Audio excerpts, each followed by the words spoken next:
sens comme un prédicateur. Je me sens comme un poisson dans l'eau. Amen. Nous allons lire quelques portions de l'écriture. Je lis mes textes généralement, tous mes textes en un seul moment. Comme ça me permet d'être fluide dans l'esprit. Nous lirons quelques textes. Le premier, nous le lirons dans le livre de Deutéronome, chapitre 28. Deutéronome, chapitre 28, le verset 1er.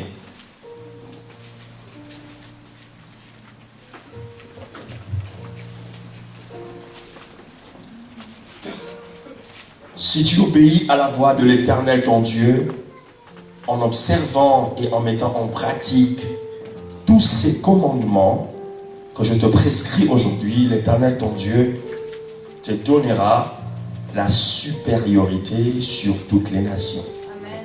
J'aimerais que tu soulignes obéir, observer et supériorité.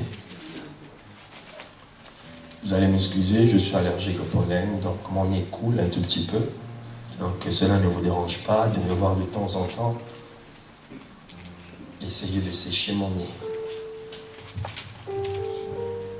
Si tu obéis à la voix de l'Éternel, ton Dieu, en observant et en mettant en pratique tous ces commandements que je te prescris aujourd'hui, l'Éternel, ton Dieu, te donnera la supériorité sur toutes les nations. Nous lirons aussi le livre de 1 Samuel. 1 Samuel. 1 Samuel, le chapitre 3.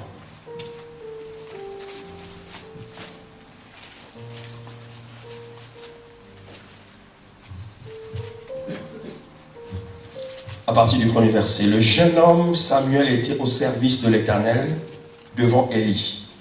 La parole de l'Éternel était rare en ce temps-là. Les visions n'étaient pas fréquentes en ce même temps. Élie, qui commençait à avoir les yeux troubles et ne pouvait plus voir, était couché à sa place. La lampe de Dieu n'était pas encore éteinte et Samuel était couché dans le temple de l'Éternel où était l'arche de Dieu. Alors l'Éternel appela Samuel, il répondit, me voici. Et il courut vers Élie et dit, me voici, car tu m'as appelé. Et répondit, je ne t'ai point appelé. Retourne te coucher. Et il alla se coucher. L'Éternel appela de nouveau Samuel et Samuel se leva, alla vers Élie et dit, me voici, tu m'as appelé. Et il répondit, je ne t'ai point appelé. Mon fils, retourne te coucher. Samuel ne connaissait pas encore l'Éternel et la parole de l'Éternel ne lui avait pas encore été révélée. Amen. Amen. Nous lirons aussi le livre de Matthieu, chapitre 4. Matthieu, chapitre 4.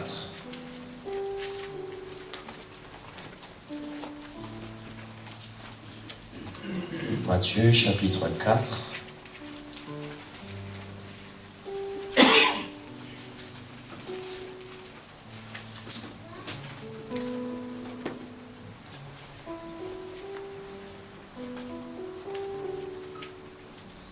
Alors Jésus fut emmené par l'Esprit dans le désert pour être tenté par le diable. Après avoir jeûné 40 jours et 40 nuits, il eut faim. Le tentateur s'étant approché, lui dit, si tu es le Fils de Dieu, ordonne que ces pierres deviennent des pains. Jésus répondit, il est écrit, l'homme ne vivra pas de pain seulement, mais de toute parole qui sort de la bouche de Dieu. Le diable le transporta dans la ville sainte, le plaça sur le haut du temple et lui dit, si tu es le Fils de Dieu, jette-toi en bas, car il est écrit, il donnera des ordres à ses anges à ton sujet et ils te porteront sur les mains, de peur que ton pied ne heurte contre une pierre. Jésus lui dit, il est aussi écrit, tu ne tenteras point le Seigneur ton Dieu. Le diable le transporta encore sur une montagne très élevée, lui montra tous les royaumes du monde et leur gloire. Et il dit, je te donnerai toutes ces choses si tu te prosternes et m'adores. Jésus lui dit, retire-toi Satan, car il est écrit, tu adoreras le Seigneur ton Dieu et tu le serviras. Même le diable sait que quand tu l'adores, tu vas obtenir quelque chose. Quelqu'un n'a pas compris de quoi je parle. Le diable ici est un prédicateur puissant. Il nous révèle que si tu adores, tu peux avoir quelque chose. Alors si lui, le diable, il se permet de te dire que si tu l'adores, tu auras quelque chose, à combien plus forte raison que si tu adorais Dieu? À combien plus forte raison si tu es un adorateur de Dieu, un adorateur divin? Le dernier texte, nous le lirons dans le livre de Luc, chapitre 5. Ça sera le dernier. Je donne et j'accorde beaucoup d'importance à la lecture de la parole en tant que logos, pas en tant que rhéma seulement, ça dit la parole révélée, mais en tant que logos, la parole écrite. Il est important pour les chrétiens de lire la parole, de lire la Bible. La Bible, tu la lis même quand tu ne la comprends pas, il faut la lire. Parce qu'un jour, le Seigneur mettra sur ton chemin quelqu'un qui pourra interpréter ces textes que tu as lus. Mais le logos en lui-même, la parole écrite en lui-même, elle est déjà une puissance. Même en la lisant, tu peux être purifié, tu peux être sanctifié, tu peux être guéri, rien qu'en lisant la parole de Dieu. Nous sommes dans un siècle où les gens sont trop dans la télé, trop dans Facebook, trop dans Twitter, mais pas dans la parole. Luc chapitre 5. Luc chapitre 5. Comme Jésus se trouvait auprès du lac de Génézareth et que la foule se présentait autour de lui pour entendre la parole de Dieu. La foule se présentait pour entendre la parole de Dieu. Ceux qui ne sont pas venus aujourd'hui, vraiment, ils ont raté. Parce que vous, la foule, vous êtes là pour entendre la parole de Dieu. Vous avez bien fait de mettre la Coupe du Monde de côté, de mettre les rendez-vous de samedi de côté et d'écouter la parole. La parole a le pouvoir de te transformer, de changer ta vie. Il vit au bord du lac. Il vit au bord du lac 2 barques d'où les pêcheurs étaient descendus pour laver leurs filets.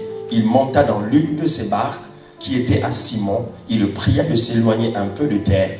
Puis il s'assit de la barque, il enseignait. Lorsqu'il eut cessé de parler, il dit à Simon, avance en pleine eau et jetez vos filets pour pêcher. Simon lui répondit, Maître, nous avons travaillé toute la nuit sans rien prendre, mais sur ta parole, je jetterai le filet.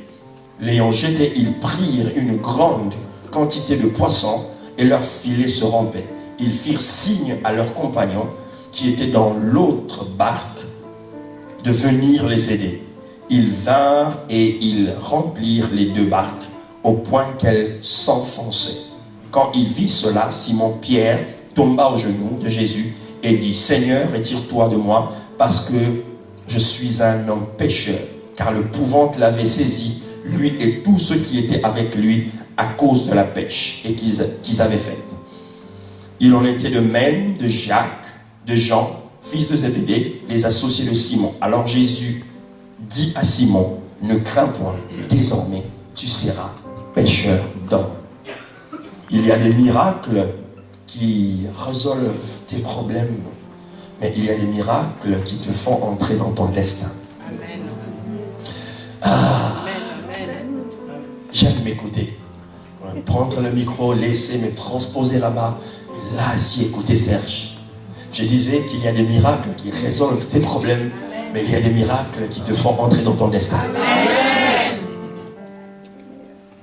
Il y a des miracles. Tu as besoin d'argent, tu as besoin de ceci. Oui, Dieu te l'accorde, ça s'arrête là. Ça te donne ce que tu as envie. Mais il y a des miracles, non seulement ça résout ton problème, mais ça change la configuration de ta vie. Ça change la perception des choses dans ta vie. Est-ce qu'on peut me débarrasser de ma très vieille Bible? On peut me débarrasser de ma vieille Bible. Et je peux me permettre de prendre... Voilà. Merci. À un moment, je dois descendre là, parce que là, je vais me sentir à un moment obligé de descendre. La Bible n'est pas un livre religieux. Le christianisme n'est pas une religion. La Bible est l'exposé de la volonté suprême de Dieu. La Bible nous révèle la pensée de Dieu. Et Dieu n'habite pas dans une religion. La Bible expose l'histoire d'un royaume souverain qui vit dans le spirituel et qui est venu envahir la terre. Et comme vous le savez, chaque royaume avait, surtout à l'époque, comme objectif de dompter l'endroit où il venait, en d'autres termes, de le coloniser. Il fut à un moment, j'ai passé beaucoup de temps dans un des royaumes de l'Europe, le Royaume-Uni. Et je peux voir qu'ils avaient la philosophie de conquérir le monde. En réalité, lorsqu'ils allaient conquérir tous ces endroits, ils imposaient leur style de vie. C'est pourquoi vous allez voir dans des pays comme le Zimbabwe, dans des pays en Afrique australe, des gens en plein midi boire du thé chaud. Ce n'est pas la culture de ces pays-là. Cette culture a été transposée par le royaume de Grande-Bretagne. Vous verrez les gens conduire à droite. Les volants sont à droite. Parce qu'ils ont opté pour la culture. Une culture leur a été imposée à cause de la puissance de ce royaume qui envoyait des navigateurs, qui envoyait des gens pour explorer le monde afin de conquérir ce monde. Lorsque Jésus parle et il montre à ses disciples comment prier, il dit une chose. Il dit, lorsque vous priez, dites, notre Père qui es aux cieux, que ton nom soit sanctifié, que ton règne vienne.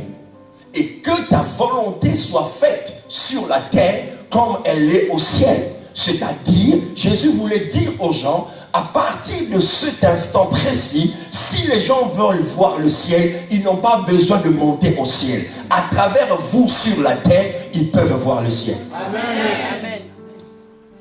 Et lorsque vous étudiez l'histoire de l'Église, vous allez comprendre que l'Empire romain, c'était l'Empire qui avait qui avait copié un peu cette pensée ou cette mentalité en venant imposer son style de vie partout.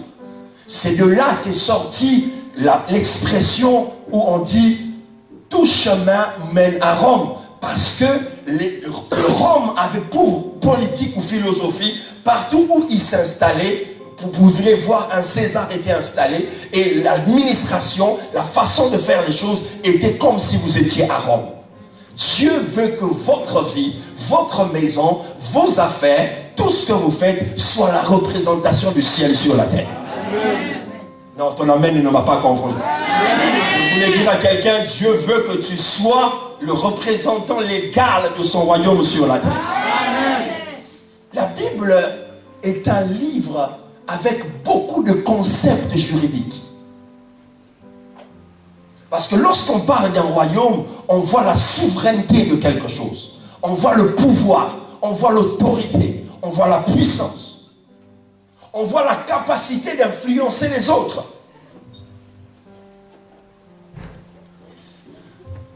Et les concepts que je vais vous donner tout à l'heure, par exemple, le peuple de Dieu, le peuple, l'armée de Dieu, l'armée, la famille de Dieu, le gouvernement de Dieu, ce ne sont pas des concepts religieux. Lorsqu'on parle du peuple, on voit une législation.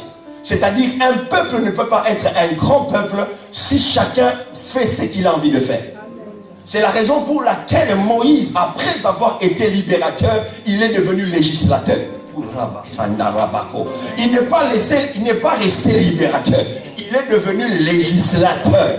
Parce qu'il a libéré certes le peuple, mais il sait que pour que ce peuple arrive à conquérir Canaan, ils doivent être régulés. Ils doivent marcher sous une certaine loi, une certaine autorité. Parce qu'un peuple barbare, un peuple esclave, ne peut pas conquérir les terrains. C'est la raison pour laquelle Dieu lui donne les 10 commandements. Pour imposer sa loi, pour imposer son autorité. C'est la raison pour laquelle dans des pays où règne l'autorité, tu ne peux pas faire n'importe quoi. Moi, je viens de l'Afrique, je sais ce que c'est conduire en Afrique. Tu peux faire n'importe quoi. Mais je sais qu'ici, je ne peux pas faire n'importe quoi. Je ne peux pas brûler un feu rouge. Je ne peux pas conduire n'importe comment parce que à la minute qui suit, une caméra va me capter. Quelqu'un va appeler la police et la seconde après, soit on va me mettre quelque part. On va me questionner, monsieur, qu'est-ce que vous êtes en train de faire? Et je dois rendre le compte. Ça, c'est une société et vous allez voir l'impact d'une société où l'autorité règne. Vous allez voir le développement là, dans une société où l'autorité est là. Dis-moi, mec, bien. Lorsqu'on parle de l'armée, par exemple, l'armée de Dieu, une seule chose est la mère de l'armée, c'est la discipline. On dit que la discipline est la mère de l'armée. Si je veux te montrer l'excellence, je ne t'amène pas dans un magasin Christian Dior ou Chanel. Je vais t'emmener dans l'armée. Parce que dans l'armée, ces hommes ont seulement 2 ou 3 tenues. Mais ils sont obligés de maintenir la propreté et la façon de présenter les choses avec détail, avec précision. On ne tolère pas les à peu près dans l'armée. Le problème du christianisme qui est faible dans certains pays, dans certains continents, c'est parce que les chrétiens pensent qu'ils ont le droit de faire tout ce dont ils ont envie de faire. On est en France, c'est la démocratie. On est aux États-Unis, c'est la démocratie. Et l'église, c'est la démocratie. À l'église, il n'y a pas de démocratie. À l'église, c'est la théocratie.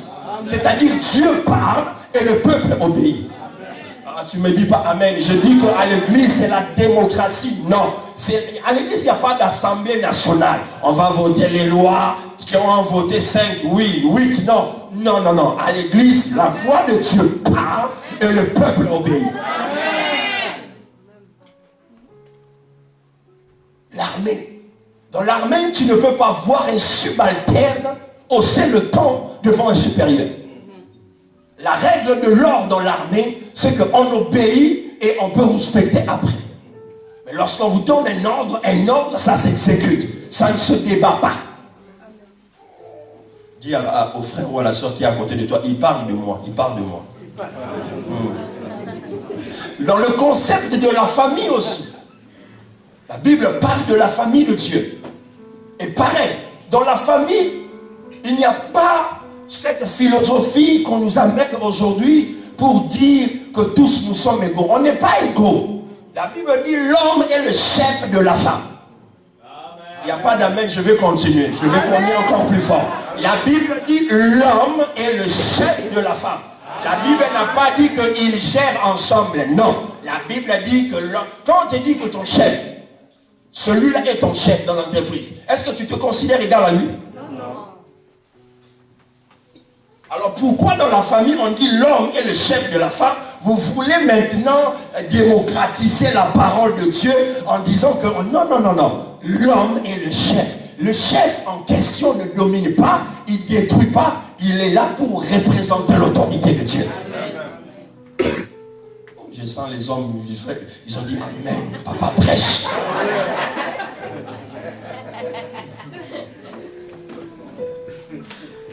Ce sont des concepts, lorsqu'ils sont placés, et la Bible nous parle aussi du gouvernement. Le nombre 12, par exemple, dans la Bible, c'est l'expression du gouvernement de Dieu. Vous verrez, chaque fois, Dieu a pris 12 tribus d'Israël, Dieu a pris 12 apôtres, on parle des 12 colonnes dans le temple de Jérusalem. 12 représentent le nombre du gouvernement céleste. Et lorsqu'on parle du gouvernement, ceux qui ont un peu été à l'école, ils savent qu'on parle de l'exécutif. C'est-à-dire c'est un pouvoir exécutoire. L'Assemblée fait des lois, mais l'exécutif exécute ces lois. Ils mettent en application ces lois. C'est-à-dire qu'ils ont un pouvoir décisionnel. Ils décident et la chose arrive.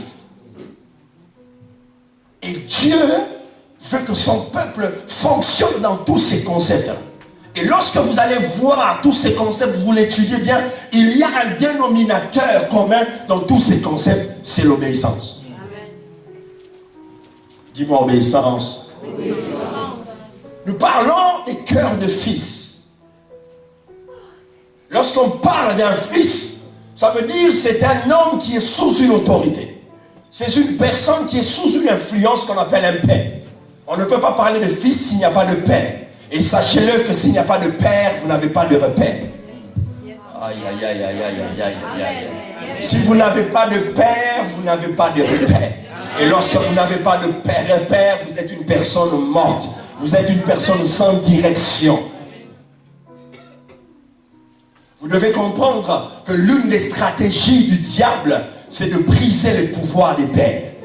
Lorsque le pouvoir du père est affaibli, comme dans certains pays au monde, vous allez voir que lorsque le pouvoir du père est affaibli, les enfants n'en font n'importe quoi. Amen. Moi, tu ne peux pas faire n'importe quoi chez moi. Au nom de quoi feras-tu n'importe quoi? Au nom de quoi rentreras-tu quand tu veux, sortiras-tu quand tu veux? Je suis l'autorité légale établie par Dieu. Il y a de ces choses qui ne se feront jamais tant que je serai l'autorité. Après on se plaint, mon enfant est envoûté. Tu laisses ton enfant voir n'importe quoi. Tu laisses ton enfant regarder n'importe quoi, aller fréquenter n'importe qui. Après on se rend compte, on l'a initié dans les jeux des francs-maçons, dans des histoires bizarres. Et un beau jour on l'amène à l'église, tu entends les démons sortir de son corps, tu es étonné. Oui, tu ne peux pas être étonné parce que tu n'as pas veillé à ce que ton autorité pèse sur lui. Tous ces concepts sont liés à un mot, l'obéissance. Et Dieu, dans le livre de Deutéronome, il parle à son peuple. Il dit, il remet cette instruction devant Moïse. Il dit, dis-leur, s'ils obéissent à la voix, quelqu'un dit la voix. Dis-moi bien la voix. S'ils obéissent à la voix de l'Éternel, notre Dieu. S'ils obéissent à la voix, c'est-à-dire qu'ils doivent déjà apprendre à comprendre, à écouter la voix. S'ils obéissent à la voix de l'Éternel, notre Dieu, l'Éternel Dieu leur donnera la supériorité sur toutes les nations de la terre. Écoutez, pendant que Dieu est en train de parler à Israël de ces choses, Israël sort de l'esclavage. C'est un peuple esclave, c'est-à-dire toutes ces années, tous ces siècles, il ne savait faire qu'une seule chose, construire des briques, fabriquer des briques pour la construction des pyramides. C'est-à-dire ce n'était pas un peuple qui faisait les choses par leur propre volonté. C'était les Hébreux, ils avaient le Dieu d'Abraham, mais ils ne pouvaient plus exercer leur religion ou leur croyance ou leur foi parce qu'ils étaient sous l'esclavage. Et ils ont appris à fonctionner sous des ordres qui les empêchaient de développer leur talent. Tout ce qu'ils avaient à faire, c'était de fabriquer des briques. Parce que l'Égypte, c'était la première civilisation du monde. Donc ils devaient prouver. Ils devaient prouver. Je vous dis que les esprits ne meurent pas. L'Égypte devait trouver de la bonne main-d'œuvre, qualifiée, facile. L'esprit de la délocalisation n'a pas commencé aujourd'hui. L'esprit de la main-d'œuvre facile. Les entreprises ferment en France, ça ferme aux États-Unis, ça va en Chine, à cause de la main-d'œuvre facile. Et l'Égypte, en ce temps, avait déjà compris cela, avait développé cette faculté. Ce sont des esclaves, ils vont bosser pour nous et nous serons leurs patrons. Alors Dieu libère ce peuple. Lorsqu'il libère ce peuple, Dieu leur promet le pays de Canaan. Mais il sait que ce peuple est un peuple esclave. Ils mentent Dieu dans leur cœur, mais leur mentalité est une mentalité d'esclave.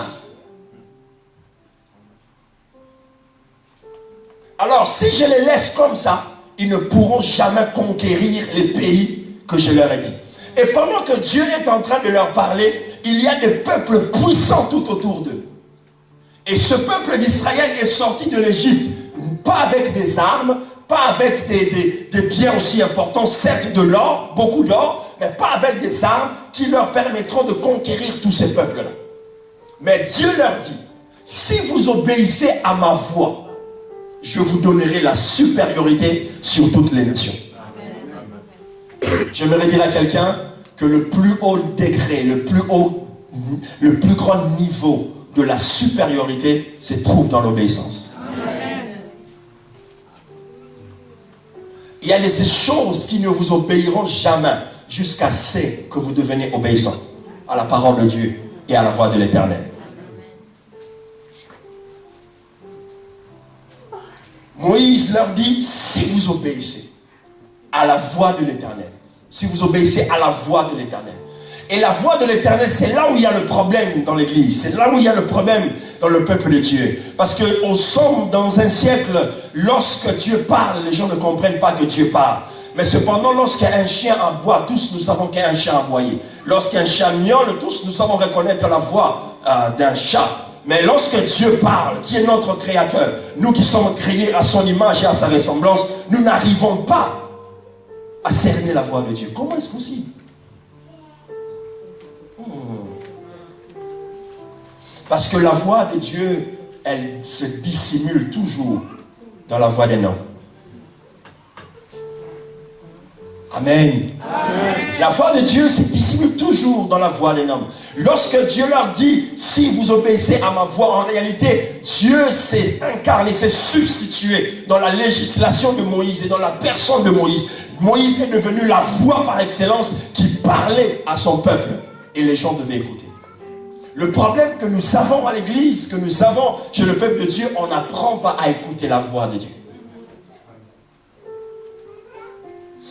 Il y a deux choses qui sont attachées à la voix. Entendre et écouter.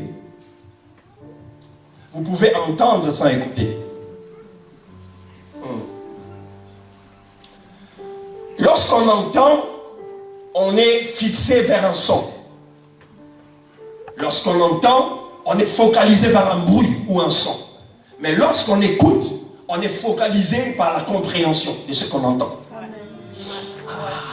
Il fallait que je sois quelque part aux États-Unis.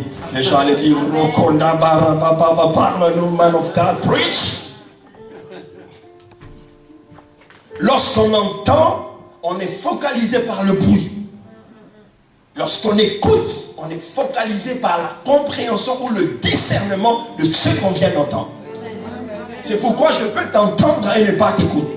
Tu peux parler, je bouge la tête, mais ça ne passe pas. Parce que je n'ai pas compris. Et l'élément qui nous permet de comprendre, de se comprendre entre l'émetteur et les récepteurs, l'élément qui nous comprend, nous permet de comprendre, c'est le langage. Aïe, aïe, aïe, aïe, aïe, aïe. C'est pourquoi vous verrez que lorsque vous prenez un enfant, vous le mettez au milieu des animaux, il est né, il n'a jamais été à l'école, il n'a jamais fréquenté une école, il n'a jamais été en France, aux États-Unis, en Angleterre ou en Chine. Cet enfant ne parlera ni le chinois, ni l'espagnol, ni l'anglais, ni le français, il parlera la langue des animaux. Il aboyera, il miaulera, il rugira, il va faire des trucs d'animaux, mais il ne parlera aucune langue. Parce que toute son enfance, il a été conditionné à écouter que les sons des bêtes. Et le parler ne vient que par l'écoute. Ton problème que tu as de parler l'allemand, par exemple, ou de parler l'espagnol, c'est pas parce que tu n'arrives pas à parler, simplement tu n'arrives pas à écouter. Yes, c'est vrai, c'est vrai, c'est vrai. Si tu arrives à écouter, les mots vont venir. Il faut que l'oreille s'ouvre pour que les mots viennent. C'est la raison pour laquelle la Bible dit la foi vient de ce qu'on entend. La version originale dit vient de ce qu'on entend, c'est qu'on continue à entendre jusqu'à qu'on comprenne. Ah, c'est alors que vient la foi.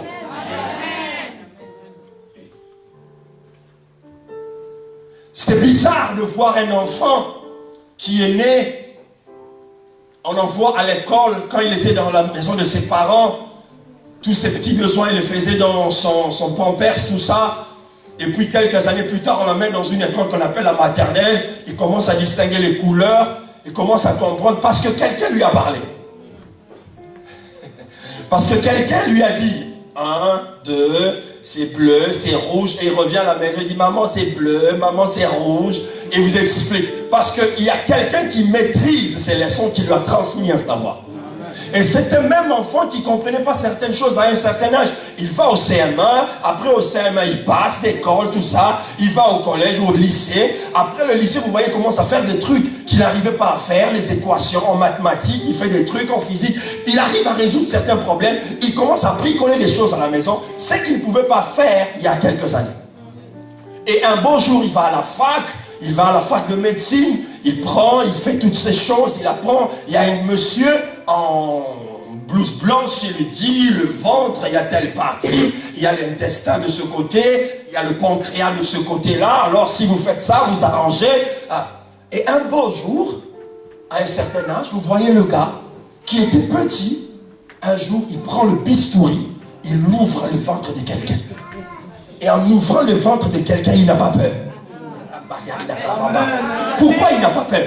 Parce qu'il a reçu les informations correctes sur le fonctionnement de ce corps. Il sait que s'il l'ouvre, il va le refermer et la personne va vivre. Mais toi, si on te donne le bistouri, tu ne pourras pas. Tu vas dire, je n'ai pas besoin de cacher ma vie, on arrête là. Mais lui, il va prendre, il va ouvrir, il va prendre l'intestin, il va le sortir, il va le regarder. Parce qu'il a reçu les informations par des formateurs. J'ai dit que la foi vient de ce qu'on entend. Et ce qu'on entend vient de la parole de Dieu. La voix, si tu écoutes la voix, voilà ce que produit l'écoute. Ça produit la foi. Ça te permet de te mettre dans l'environnement de Dieu. La Bible dit que Dieu descendait en Éden, il parlait avec Abraham et avec Adam. Lorsque Dieu descendait, il parlait avec Adam. À l'époque, il n'y avait pas la langue hébreu, il n'y avait pas le français, il n'y avait pas l'anglais. En quelle langue Dieu parlait-il?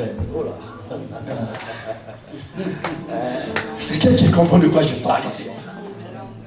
Il n'y avait aucun alphabet, il n'y avait pas l'hiéroglyphe. Parce que l'Égypte est venue après. Gutenberg n'avait pas encore inventé l'imprimerie. Mais Abraham parlait avec Dieu. Quelle langue? Mystère. C'est pourquoi celui qui communique avec Dieu, c'est toujours un mystère pour les autres. Ce que Dieu te dit de faire, il ne faut jamais le comparer aux autres. Il y a des choses que Dieu ne te dira qu'à toi de faire. Tu n'as pas besoin que les autres comprennent ce que Dieu dit. Il n'y a pas de théologie dans la conversation avec Dieu. Tu peux commencer derrière pour rêver, mais Dieu comprend plus les cris de ton cœur que tes mots ou tes paroles. Dieu voit l'intention de ton âme et de ton esprit plus que ton gestuaire, plus que ton apparence. La Bible dit qu'il regarde le cœur, mais l'homme regarde à l'apparence. Mais lui, il voit. Peut-être que tu ne dis pas des mots extraordinaires, mais tes larmes expriment la profondeur de ta soif envers Dieu. Je voudrais que quelqu'un comprenne que sa parole va monter en toi et que ton âme crie. Lorsque ton âme crie, Dieu comprend la voix de ton âme. Les hommes sont impressionnés par ce que nous voyons. Dieu ne l'est pas. Il ne le sera jamais.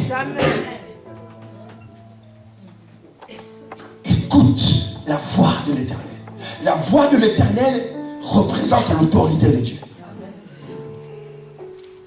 Et votre pasteur, votre apôtre, l'homme de Dieu que Dieu a placé au milieu de vous, représente automatiquement l'expression de la voix de Dieu.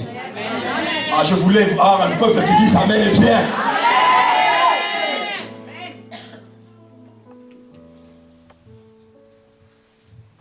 Nous sommes dans un siècle, pas de liberté, mais de libertinage. Où tout le monde a envie de faire ce qu'il a envie de faire. Il n'y a pas d'autorité, il n'y a pas de... On ne peut pas te dire arrête, on ne peut pas te dire stop. Déjà que vous avez un problème, par exemple, pour les enfants, le droit des enfants est à l'extrême. Donc toi-même, parent, quand tu parles à l'enfant, tu te dis dans l'intérêt, je dois faire attention. Comment exercer l'autorité de Dieu dans un environnement pareil? En restant dans la parole de Dieu, on est capable d'assumer ces choses-là. La Bible parle de cette histoire de cet enfant qui était dans la présence de Dieu, en l'occurrence Samuel. Il était là, il a entendu une voix qui l'a appelé, Samuel, Samuel. Il se leva, il dit, me voici. Lorsqu'il réagit par rapport à la voix, en réalité, il réagit par rapport au son. Parce qu'il ne sait pas qui l'a appelé. Parce que s'il avait compris qui l'avait appelé, il n'allait pas courir.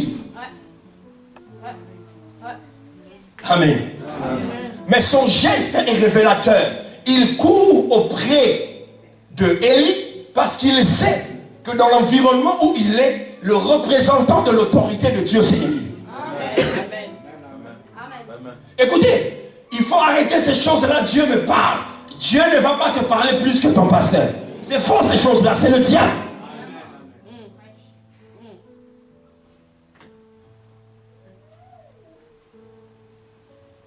Dieu n'est pas un fou.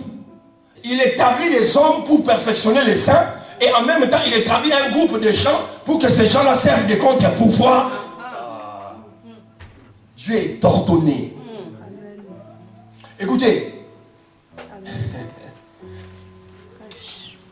toutes les nations ont bâti leur notoriété par des choses. Si vous allez en Suisse par exemple, les Suisses ont bâti leur notoriété sur les montres et leurs comptes bancaires, enfin leur banque célèbre, où le secret bancaire est de rigueur, bien qu'on essaie de changer. Mais les Suisses ont bâti la notoriété de leur nation aussi par des montres célèbres. Par exemple, vous verrez quelqu'un, j'en ai pas malheureusement, quelqu'un qui a une Rolex, il ne va pas vous dire j'ai une montre. Il va vous dire j'ai une Rolex. Parce qu'on ne porte pas une montre en réalité quand on a une Rolex, on porte la marque là. C'est pareil pour les Allemands. Les Allemands bâtissent sur leur économie, mais dans leur savoir-faire, c'est les voitures. Lorsque quelqu'un a une BMW ou une Mercedes, il ne dit pas, prends les trucs dans ma voiture. Il dit, j'ai amené ma Mercedes. C'est vrai ça. C'est vrai. Vous en faites pas, je suis un communicateur, je sais de quoi je parle. Il vous dit, elle est dehors. Pareil avec les Anglais, ils te diront, ma Rolls c'est dehors. Quelqu'un qui va venir te chercher, te demande tu viendras avec quelle voiture. Il ne te dira pas ma voiture est bleue. Il te dit si tu sors dehors, tu vas voir ma Rolls c'est là. En fait, c'est le symbole du pays. Ils ont bâti leur notoriété sur ce savoir-faire là. Chaque pays, si vous allez chez les Belges, c'est les frites. Bon. Mais Dieu a bâti aussi son nom et son royaume avec une notoriété. La Bible dit la notoriété de Dieu s'est accrue au milieu de vous, de ce que Dieu est toujours fidèle pour accomplir sa parole. La notoriété de Dieu est dans sa fidélité. Tout ce que Dieu te dit, il le fera. Ah, j'ai dit, tout ce que Dieu te dit, il le fera. Il n'est pas un homme pour mentir, ni un fils d'homme pour se repentir. Tout ce qu'il dit d'abord, avant de faire des choses, il le dit déjà en avance. Il le prévoit en avance. C'est pourquoi Dieu est plus que Steven Spielberg. C'est-à-dire Dieu pour te faire des choses, il ne commence pas à le faire directement. Dieu est un grand réalisateur de films.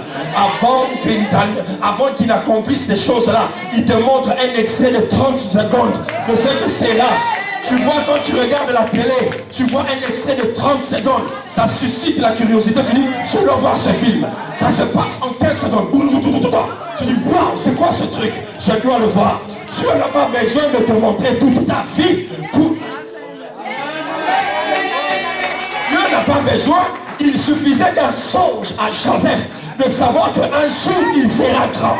Il suffisait d'une vision à Joseph de savoir qu'un jour, même si vous me prenez ma tunique, même si vous me mettez dans la citerne, même si vous me tuez, je sais que celui qui m'a...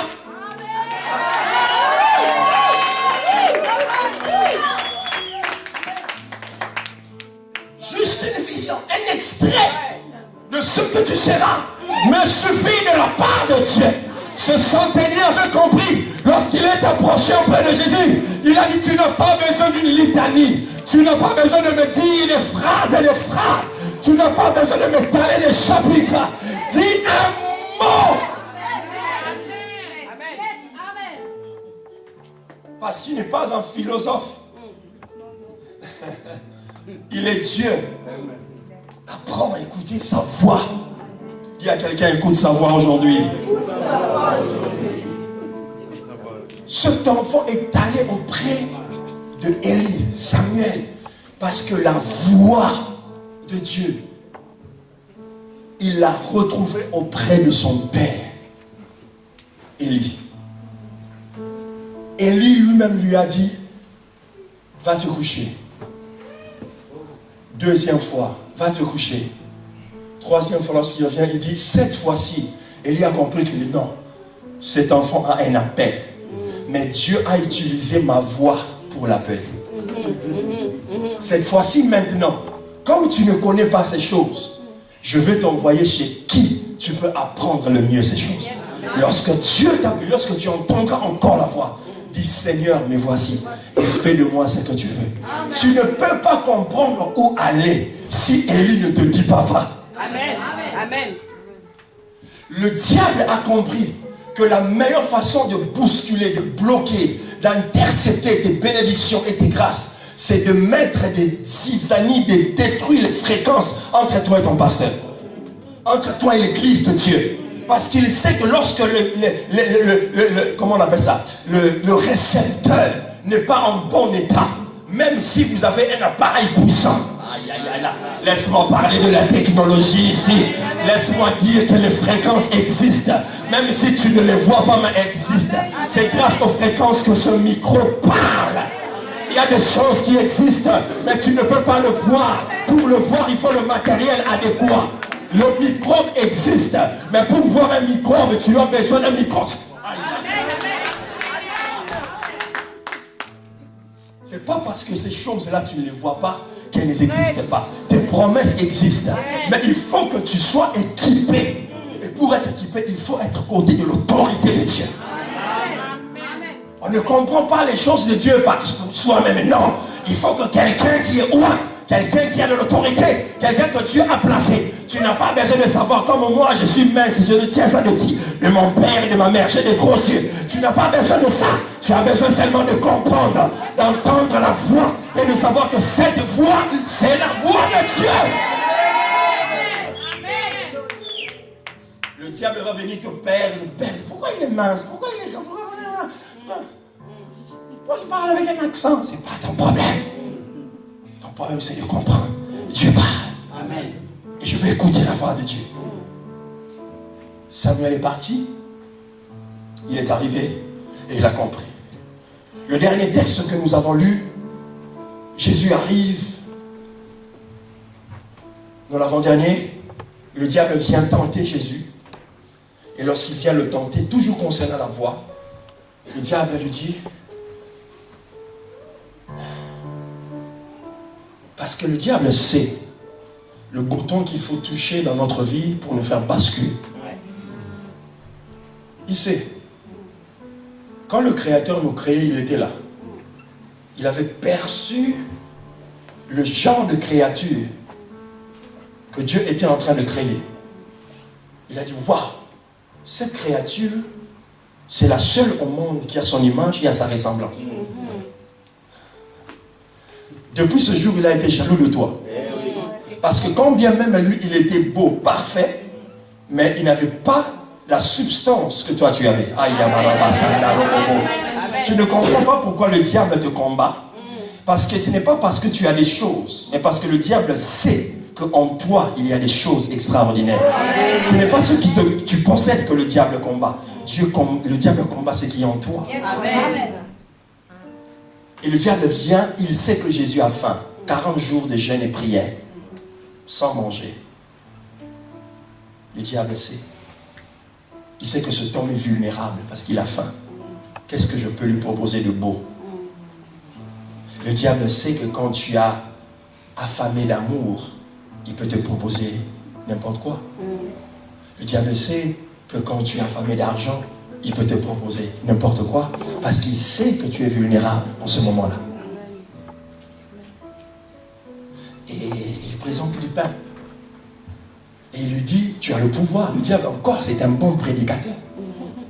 Il lui dit, tu as le pouvoir. Si tu pries, ces pierres peuvent se changer en pain. Il révèle que Jésus a l'autorité, le pouvoir. Jésus le regarde. Il dit, l'homme ne vivra pas seulement de pain. De pain, mais de toute parole qui sort de la bouche de Dieu.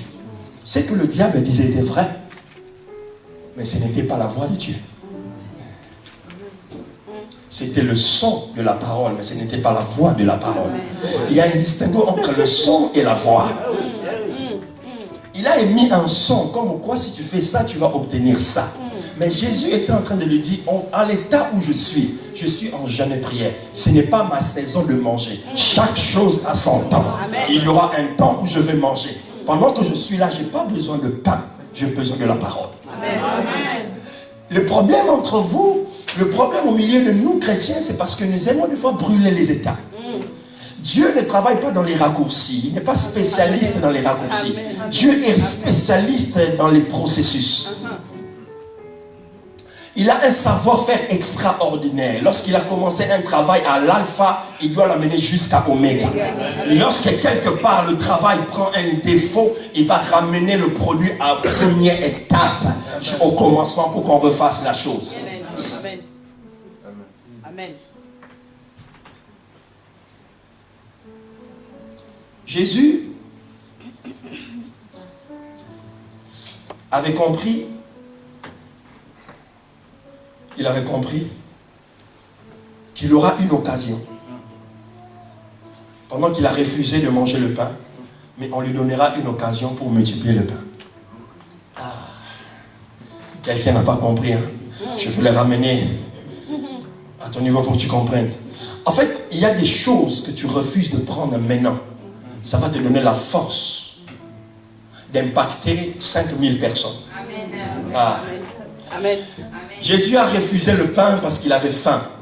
Mais le jour où on lui a présenté une foule d'à peu près 5000 hommes, sans compter les femmes et les enfants, il a dit, bon, Père, maintenant donne-moi le pouvoir. Parce qu'il fut un moment où moi j'avais faim et j'avais refusé de manger parce que je savais que tu m'as appelé pour influencer les nations.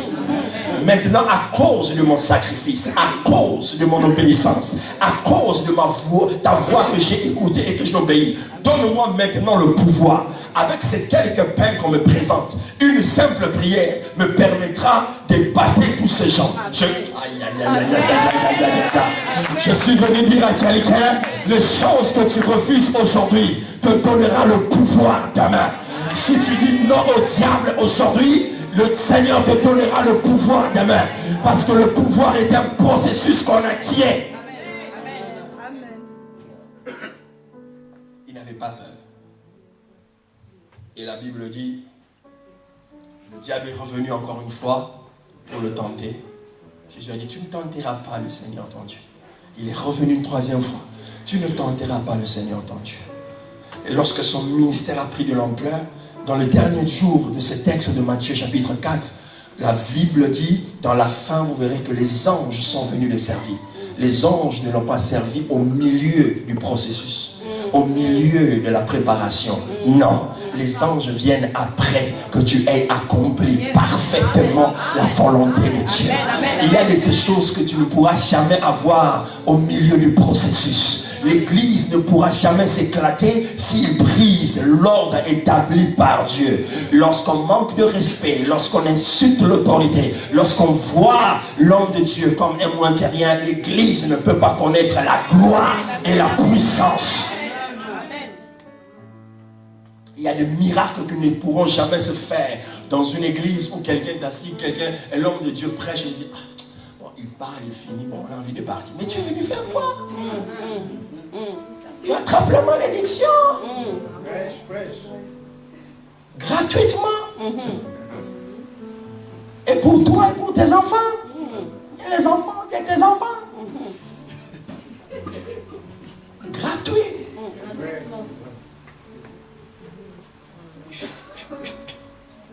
L'autorité de Dieu se manifeste par un nom. Dieu s'est toujours incarné dans la vie d'un homme. Et la Bible dit que Jésus, après ce pouvoir qu'il a reçu, il a commencé son ministère, et un jour, il arrive pour exercer ce pouvoir. N'oubliez pas que nous traitons du thème le cœur du Fils. Et là, je suis en train de parler de l'obéissance comme étant le point essentiel dans le cœur du Fils. Et l'obéissance te donne le pouvoir. Et Jésus était obéissant et maintenant il est en mesure d'exercer le pouvoir. Tous ceux qui ont des enfants, ils savent que le point faible d'un père, c'est l'obéissance de ses enfants. Moi, je viens d'une famille nombreuse et mes frères et mes sœurs avaient compris que pour certaines demandes, c'est moi qui allais. Parce que j'étais un peu brillant à l'école, j'étais un peu obéissant.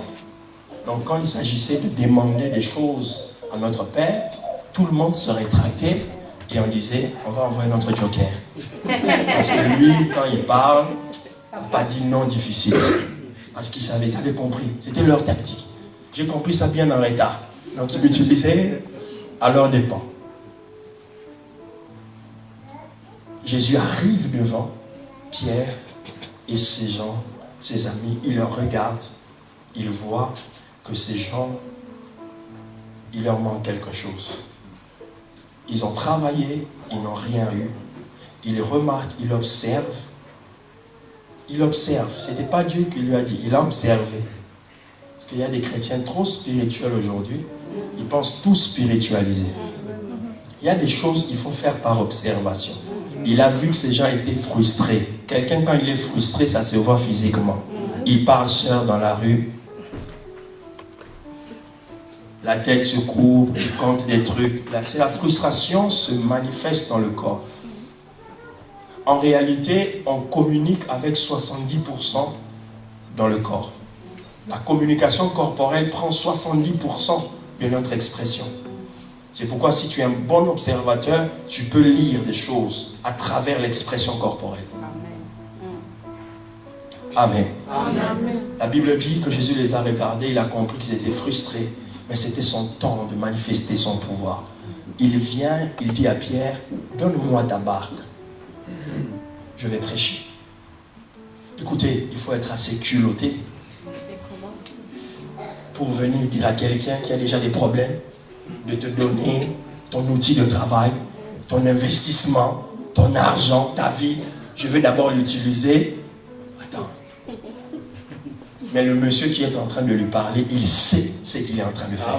Aïe, aïe, aïe. Ce que j'aime avec Dieu, c'est que quand il te dit quelque chose, il sait où ça va finir. Amen. Écoutez, Dieu n'essaye pas des choses avec nous. Lorsque Dieu nous donne un ordre, lorsque Dieu te dit, tu vaincras le péché, ça veut dire que Dieu a mis en toi le pouvoir de vaincre le péché. Amen. Il ne joue pas à un jeu avec toi. Non. Lorsque Dieu t'a dit tu es capable de faire ces choses, ça veut dire qu'il voit en toi la capacité de faire ces choses. Amen, amen. Jésus sait, il sait. C'est le seul investisseur qui peut mettre de l'argent dans une boîte qui coule. C'est le seul investisseur qui peut mettre autant d'argent dans une entreprise qui a fait faillite pendant des années. Il est le seul qui est capable de voir un frustré et de dire, je ferai de toi quelqu'un d'intéressant et de passionnant. Donne-moi ta barque. Donne-moi ta barque. La barque représente l'outil de travail. Ça représente la formation. Ça représente les années d'investissement. Ça représente l'intelligence. Ça représente les fonds de commerce. Ça représente tout ça. C'est tout ce que Pierre a. Sa barque et ses filets. Il nourrit ses enfants avec ça. Il envoie les écoles avec ça. Pierre le regarde. Il y a un moment quand tu es frustré, il faut pas être orgueilleux. C'est très très dangereux d'être frustré et être orgueilleux. C'est un poison. On veut t'aider mais tu refuses. C'est pourquoi vous ne devez jamais donner de l'argent à ceux qui refusent les conseils qui leur poussent à avoir l'argent. Tu n'as pas compris, hein? J'ai dit ceci. C'est-à-dire, c'est pas bien de donner facilement de l'argent à des gens que tu conseilles de savoir comment avoir l'argent, mais ils refusent ce procédé-là. C'est-à-dire, je connais une personne, je lui dis, viens, si tu fais ça, en 2 mois, tu vas avoir autant d'argent. Il me dit, non, je suis fatigué et tout ça, mais il me demande l'argent. Je dis, moi, je connais, si tu fais ça, en 2-3 mois, tu auras cet argent. Il me dit, non, je suis fatigué. Bah. Amen. Amen. Jésus a dit, non, attendez, donnez-moi la barque. Donnez-moi la barque. Pierre donne la barque. Il va, il pêche. Il prêche la parole. Il utilise la barque de Pierre pour prêcher. Écoutez, il y a des miracles que tu peux avoir gratuitement. Mais il y a des miracles que tu ne peux pas avoir gratuitement. C'est-à-dire, il te faut obéir à une instruction pour entrer dans ce miracle. Un fils, c'est celui qui a ce cœur obéissant pour comprendre que dans ma frustration, il me reste encore une chance, une grâce. Dieu peut encore me donner une instruction qui peut me faire entrer dans ma nouvelle saison. Ah, tu n'as pas compris. Jésus a dit, maintenant que j'ai utilisé ta barque, maintenant que je suis satisfait, parce que Dieu n'a que faire avec ta barque, parce qu'il pouvait marcher sur les eaux. Il avait déjà démontré un peu plus tard, il peut venir sur les eaux, marcher et prendre les poissons par lui-même. Il avait déjà montré au temps de Moïse que je peux séparer la mer et tirer quelques poissons, parce que si je sépare la mer, ça veut dire que je peux les prendre par ma main. Il n'avait pas besoin de la barque de Pierre. Il voulait voir juste où Pierre est capable de l'accepter, de croire en lui pendant qu'il est déphasé, pendant qu'il est mort dans son intérieur. Et Jésus lui dit,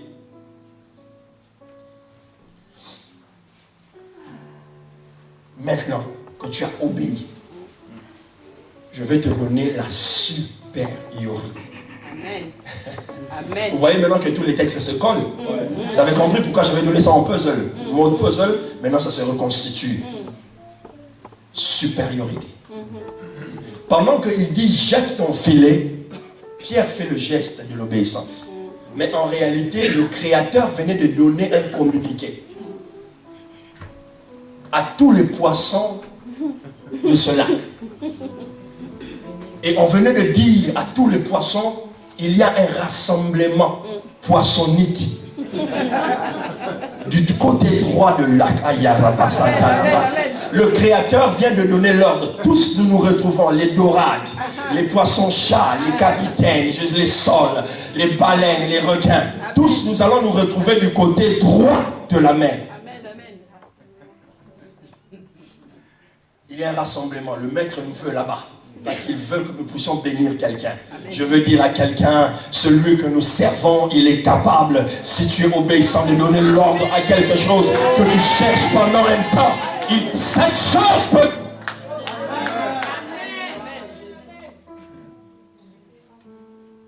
Pierre a jeté les poissons dans le filet. Il essaie de tirer le filet. Le filet est costaud. Le filet pèse. Il comprend que cette pêche, elle n'est plus ordinaire. Ce que je viens de prendre là, ce n'est pas de tous les jours. J'ai souvent pêché, mais je n'ai jamais atteint ce poids. Aïe, aïe, aïe, aïe, aïe. Je veux dire à quelqu'un, Dieu veut te faire introduire dans une saison qui n'est pas ordinaire comme toutes les saisons. Un miracle doit se pointer à l'horizon, qui doit changer la configuration de ta vie. Et lorsqu'il essaie de tirer le filet, il sent qu'il ne peut pas. Il dit, je dois appeler les amis. Je veux dire à quelqu'un, le miracle qui va venir dans ta vie à cause de ton obéissance ne va pas être seulement pour toi, mais doit affecter ton environnement. Aïe, aïe, aïe, aïe. Fini les miracles qui sont que pour toi. Je veux que tu deviennes une bénédiction. Je veux que tu deviennes un canal. Je veux que tu deviennes un mode de plan, un plan de Dieu.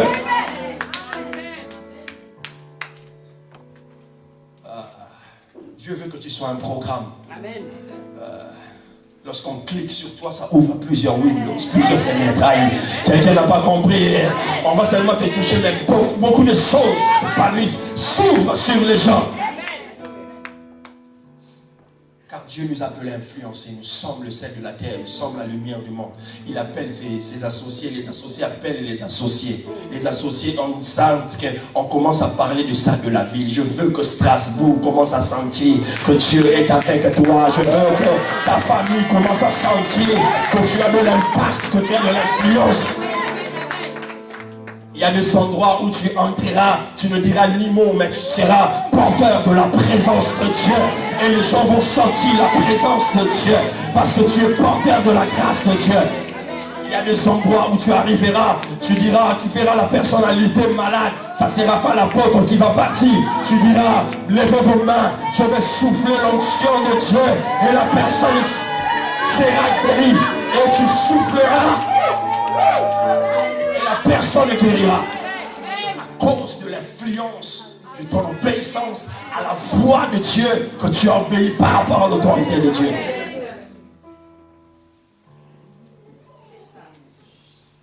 Ils prennent le filet, sort le filet, prenne les poissons, ça surpasse son intelligence. Tout ce que Dieu fait de grand, ça t'amène à t'agenouiller et à l'adorer. Lorsque tu vois un homme commence à voir le miracle de Dieu comme quelque chose d'ordinaire, il a perdu quelque chose. Chaque chose que Dieu fait dans notre vie m'épate. Il n'y a rien d'ordinaire. Écoute, il y a des choses qui sont ordinaires pour toi, mais qui ne le sont pas pour moi. C'est pourquoi notre style d'adoration est différent. C'est pourquoi notre mode d'appréciation est différent. Il y a des choses que toi tu pouvais avoir facilement, mais moi que je ne pouvais pas avoir facilement. Nous sommes les ceux-là qui faisions des gymnastiques pour obtenir certaines choses. Nous venons des endroits où des fois il fallait réfléchir pendant des heures pour savoir comment je vais prendre mon pain ou comment je vais prendre mon transport pour aller à la fac.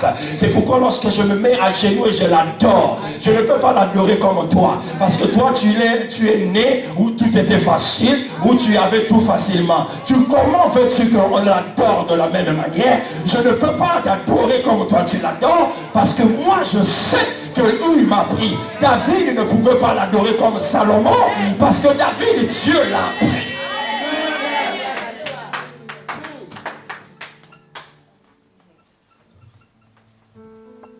Un jour, Bill Gates entre dans un restaurant. Il prend son café, son sandwich, et avant de sortir, il laisse un pourboire de 10 dollars. Le barman, choqué, il dit: waouh, Monsieur Gates, pourboire de 10 dollars avec tout l'argent que vous avez. Mais votre fils, quand il vient ici, c'est 100, c'est 200. Il regarde le barman, il dit: oui, mon fils est le fils d'un millionnaire, fils de Bill Gates. Mais moi, je ne suis pas le fils d'un millionnaire. Je sais d'où je viens. Mais mon fils, il sait où il vient. Il est sorti. Écoutez, Bill Gates peut donner, malgré qu'il a des millions, donner 10 parce qu'il sait qu'il y a un moment, il manquait 10 dollars. Mais son fils est né dans l'autre. Tu dois savoir apprécier Dieu dans sa juste valeur. Et la Bible dit, il tombe. Lorsqu'il tombe, Jésus dit: voilà là où je voulais l'emmener. Qu'il devienne un adorateur. J'ai touché son cœur. J'ai conquis maintenant son cœur. Il devient un fils. Maintenant, je peux travailler sa vie. Maintenant, je peux commencer à lui révéler les choses qui concernent son destin et sa destinée. Avant, je ne le pouvais pas. Maintenant, je sens que j'ai touché son cœur.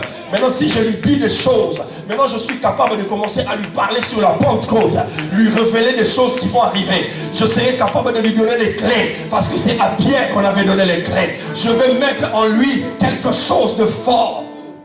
Pierre. Lui dit Jésus: désormais, tu ne seras plus pécheur.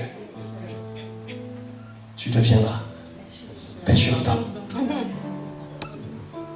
Tout ce cirque, tous ces miracles, toutes ces péripéties, il a fait dans l'unique but de révéler le destin de Pierre. Amen. Je veux dire à quelqu'un: tu n'es pas ce que tu penses être. Amen. Il y a mieux pour toi que ce que tu fais maintenant.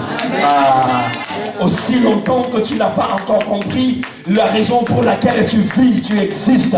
Tu es à Strasbourg, tu es à cette église, tu es au milieu de cet homme, envers cet homme, tu es à côté de cet apôtre.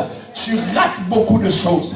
Écoutez, la vie est pleine de tragédies. Les gens qui meurent, des accidents, des choses, des tsunamis, toutes ces choses sont des tragédies pour toi, mais elles ne sont pas pour Dieu. Parce que la plus grande tragédie d'un homme, ce n'est pas la mort. C'est lorsque la personne meurt sans pour autant avoir accompli les choses pour lesquelles Dieu l'avait appelé. C'est là où il y a la tragédie. Jésus a vécu 33 ans, 30 ans dans la vie, dans la maison de ses pères, de sa mère, mais 3 ans seulement.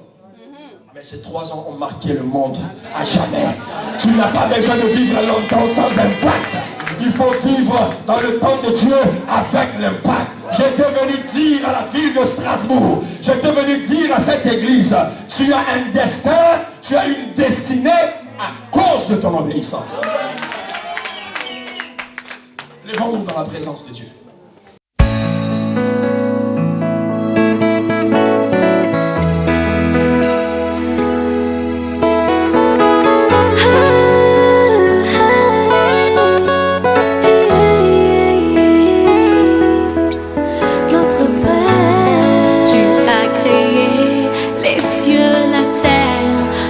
ta parole toute puissante, et j'ai trouvé grâce à tes yeux.